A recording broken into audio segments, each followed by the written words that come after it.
Nah, pelayanan transportasi di kota Surabaya kan kian hari kian membaik ya. Tapi tentu di sana sini masih ada kekurangan. Kalau menurut Bro Willy, kira-kira apa yang perlu diperhatikan?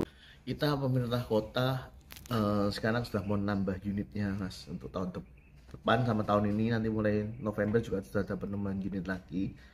Yang perlu lagi adalah halte sebenarnya, karena ini menjadi polemik di luar penumpang taunya itu halte ya halte, padahal di SK dari Dirjen Perhubungan Darat, jadi tempat perhentian angkutan umum itu ada dua macam, ada yang namanya halte dan ada tempat perhentian bus. Dan kota Surabaya punya dua macam ini. Yang halte ini ada bangunannya, jadi di SK itu juga disebutkan yang namanya halte itu ada bangunannya, ada tempat duduk dan beratap, ada lampu, ada tempat duduk, kemudian bunyi atap, ada bangunannya lah. Sedangkan di Surabaya juga kita juga menggunakan namanya tempat perhentian bus, atau kalau yang di pelangnya itu tulisannya bus stop. Nah, ini yang menjadi polemik adalah banyak penumpang itu berharap bahwa semua perhentian angkutan umum ini berupa halte, sedangkan kita mempunyai 628 titik. Jadi untuk membangun 628 halte ini kan juga butuh anggaran yang besar. Nah, karena itu saya juga minta ke Disub supaya memberikan sosialisasi kepada penumpang bahwa kalau mau naik bus itu harus melihat unitnya sampai di mana lewat apps. Jadi tidak menunggu lama di halte atau di bus stop itu. Karena kalau bus stop kan memang tidak ada bangunannya.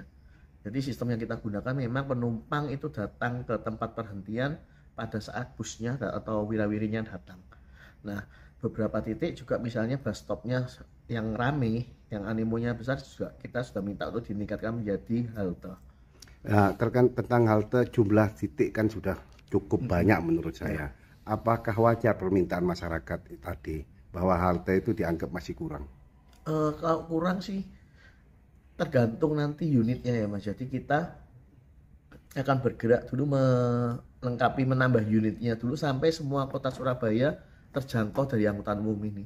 Nanti setelah itu sudah terjangkau semua, tentunya kita mendapatkan PAD dari angkutan itu, baru kita bangun halte-halte di titik-titik yang memang animonya besar.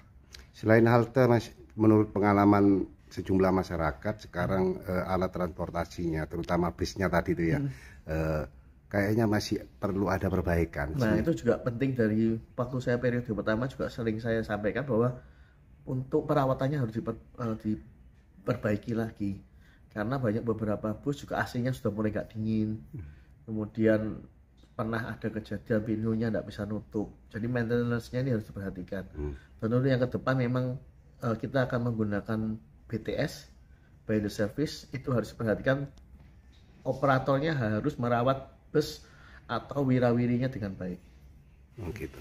Berarti memang perlu perbaikan ya? Ya, masih perlu ditingkatkan lagi. Karena sekarang animo masyarakat sudah mulai banyak naik angkutan umum. Kalau nggak salah sampai tengah tahun itu sudah 1,2 juta penumpang total. Ini sudah ada peningkatan yang signifikan daripada tahun-tahun yang kemarin.